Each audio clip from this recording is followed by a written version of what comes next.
Welcome back, ladies and gentlemen. I am your host, the Mighty Bjorn, and today, PvE Hardcore Operation Leviathan. Another one of those dreaded maps I do not do good on with a lightly armored vehicle, so we'll see how this rolls out.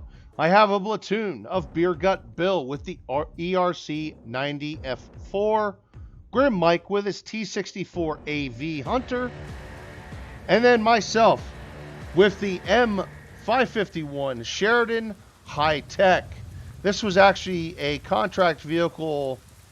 Wow, I think this thing was definitely over a year ago is when this was given out during the contracts, but there it is, so you can take a look at it. There was also a VBL High Tech that was also given away during the time. It's a pretty nifty camo. It increases the camouflage factor, and because of that, this is actually treated as a premium Sheridan. However, it is no different than the Tier 5 Tech Tree Sheridan. It's the exact same vehicle. It's just this one makes more credits. It's got the improved camouflage rating because of the custom camo that it comes with, and it comes fully ready to rock and roll. No upgrades necessary. Well, let's talk about the Sheridan here a little bit. I can't get a lock on them from up here. Black company engaged. Enemies must be stopped at all costs. It looks like they're heading for the radio towers. We need those towers. They're protecting Aurora from Once she gets done with the mission introduction here. Identify targets. Hostile, PC. We're hit. Loader, heat. And that was definitely a lucky shot. The M551 Sheridan is an American armored reconnaissance airborne assault vehicle. It was designed to be transported by aircraft and to be dropped into an AO, area of operation for you non-military types, by parachute. It could also ford across rivers with some preparation. The Sheridan has some advanced technology, but was troublesome. Sheridan entered service with the U.S. Army in 1967 at the urge of General Creighton Abrams. He actually was, he served during World War II, and he has the notorious tank known as Thunderbolt 7, and probably what makes him even a little bit more notorious, especially among the armored warfare community, is General Creighton Abrams is who the Abrams tank was named after. At the time, General Abrams was the U.S. commander of military forces in South Vietnam. The M551 was rushed into combat service in Vietnam in January of 1969. In April and August of 1969, M551 Sheridans were deployed to Europe as well as South Korea, respectively. The M551 also saw limited service in Panama for Operation Just Cause, as well as the Persian Gulf War in Kuwait. A total of 1,662 M551 Sheridans would be produced from 1966 to 1970. The Sheridan weighed in at 15.2 tons, and it was constructed out of a welded aluminum hull with a welded steel turret. The Sheridan had a torsion bar suspension mounted on 5 road wheels per side. The idler wheel system is mounted on the front, and the drive sprocket at the rear where the engine is.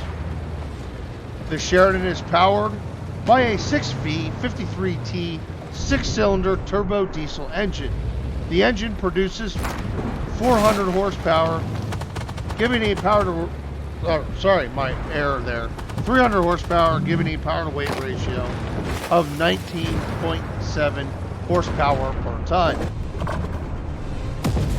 Something unique to the Sheridan when production began was its 152 millimeter M81 E1 gun launcher system. The M81 E1 could fire conventional munitions, which I actually have loaded here. All I have loaded is the heat rounds and I have some high explosive for cap resets over vehicles that are troublesome. Identify target. Too troublesome for the high explosive anti-tank to penetrate. But it could also fire MG M51 Sheridan anti-tank missiles. The the 152 millimeter gun launcher would be later redesigned for the M60A2 Starship, which is also in the game, and I do have a replay of. While the vehicle did fulfill many design criteria, mostly with mobility, weight, things of that nature, the vehicle also had many faults. One complaint was it lacked protection from landmines.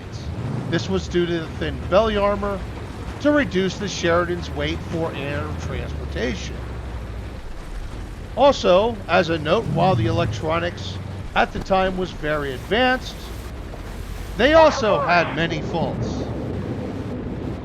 There was many problems with the electronics due to vibrations from the gun firing and climate, particularly during its service in Vietnam. Hey, apparently the electronics did not like the damp and dirty climate of Vietnam. In 1969 alone, 125 electrical faults with several several faults to the recoil system and instances of even the gun being blowing up were reported. Reliability of the engine was also questionable at best. In May of 1969, of the 74 Sheridans in service in Vietnam, 16 had serious mechanical faults. Also, as a note, 41 failed shots were reported with 140 defective rounds of ammunition. And a total of 25 had burned engines. Yeah, that's not good. Engine fire, bad. The Sheridan would be slowly removed from service beginning in 1979, but it would remain in service with the 82nd Airborne Division until 1996. 51 Sheridans were deployed with the 82nd Airborne during Desert Storm. Only 6 Shillelagh missiles were recorded of being fired during Desert Storm against enemy anti-tank gun emplacements or T-55s. Not really sure which. Not very definitive recording when it comes to what the Shillelaghs were fired at. These were the only recorded missiles, these were the only missiles ever recorded of being fired during combat of the 88,000 Shillelagh missiles produced. America would continue keeping the Sheridan in service for training purposes until 2003, and America was the only country to have the Sheridan in service. However, that being said, in 1969, Australia actually had trials on 2 Sheridans, which, as stated before, America was the only user, so they obviously would not adopt the Sheridan for service. There was also many attempts to fix a lot of the faults with the Sheridan, with the electronics and some other things. We even tried mounting a new design turret with a 105 millimeter gun into the Sheridan in the early 90s.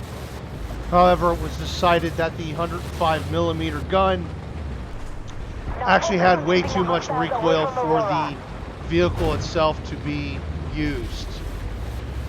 Kind of crazy to make that statement considering when watching the 152 millimeter gun fire on the Sheridan, it is actually quite violent and the Sheridan rocks very hard.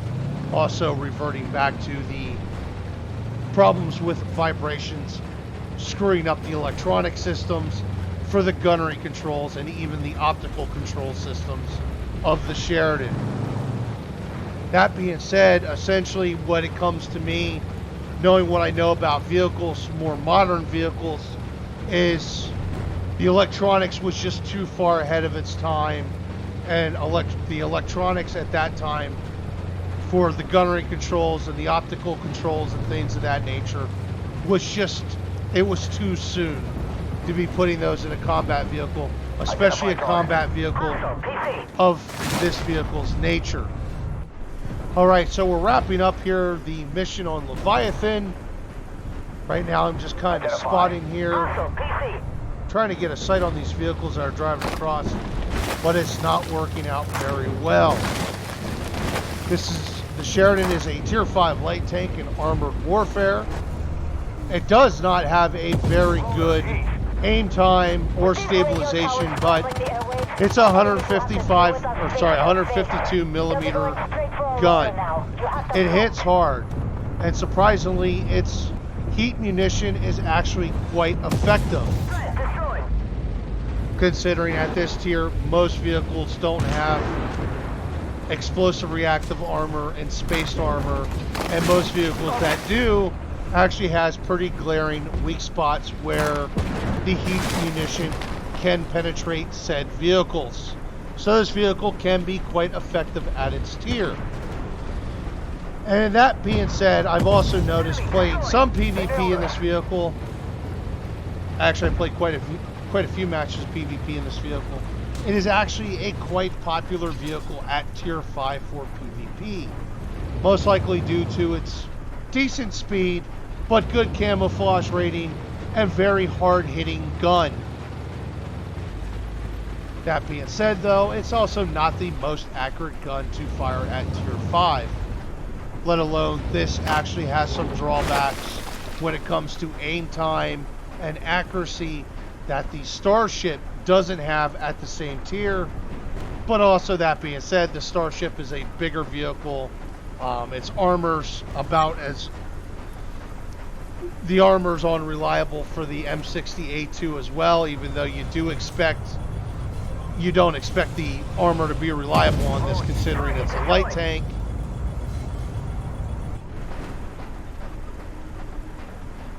And it has about the same reload time anyway.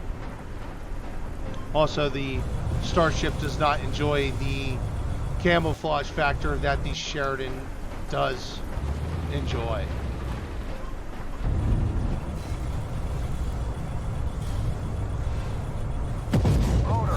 There we go, got a hit on the BMP-2.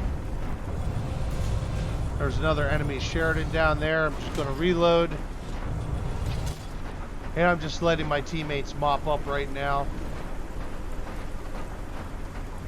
Especially since I'm pretty beat up.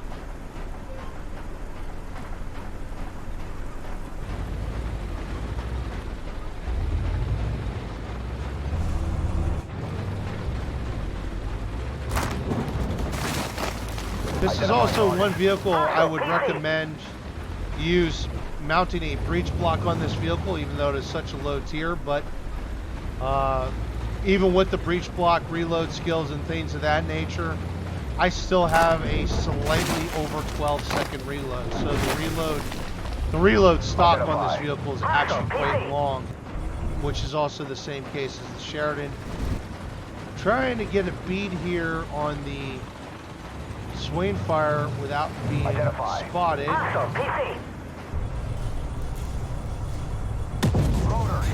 There we go, got one hit. Gonna begin reloading the gun.